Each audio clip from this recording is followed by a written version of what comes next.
আমি কদিন আগে সম্ভবত হংকং থেকে আসছিলাম, না যেন সিডনি থেকে। তো এয়ারপোর্টে লাইনে দাঁড়ানো আমি ইমিগ্রেশনে। তো ইমিগ্রেশন অফিসার আমাকে দেখে ইশারা দিচ্ছিলেন, হুজুর লাইন বাদ দিয়ে চলে আসেন। তো আমি ওনাকে হাত দিয়ে থামাইলাম যে না, আমি লাইন বাদ দিয়ে আসবো কেন ভাই, সামনে 5-7 জন 10 জন মানুষ আছে, কতক্ষণ সময় আর লাগবে। আর আমি যতই তাড়াহুড়া করে যাই, বেল্টে লাগেজ তো আগে চলে আসবে না, সো আমার এত তাড়াহুড়ার কি আছে। তো বেচারা বসা থেকে দাঁড়ায় গেছে, বারবার আমার ডাকতেছে। পরে একটু বিরক্তির সুরেই বললাম যে ভাই, আপনি আপনার কাজ করেন, আমি লাইন ভেঙে আসবো না, আপনি বসেন। যাই হোক, পরবর্তীতে সামনে যারা ছিল তারা সবাই আমাকে ঠেলে বললেন যে আপনার, আমাদের তো অধিকার, আমরা দিয়ে দিলাম, যান, ঠিক আছে আপনাদের অধিকার আপনারা ছেড়ে দিলাম, আমি যাই, ভিন্ন কথা।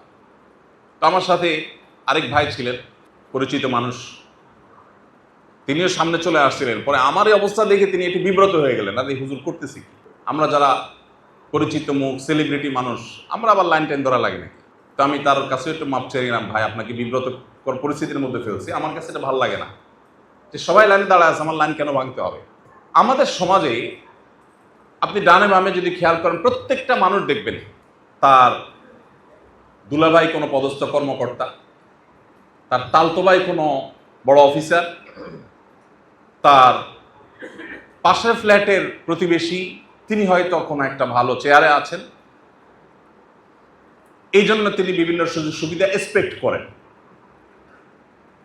এই সুযোগ সুবিধা নেওয়া বেশিরভাগ ক্ষেত্রেই জুলুমের মধ্যে পড়ে, অন্যের অধিকার নষ্ট করার মধ্যে পড়ে।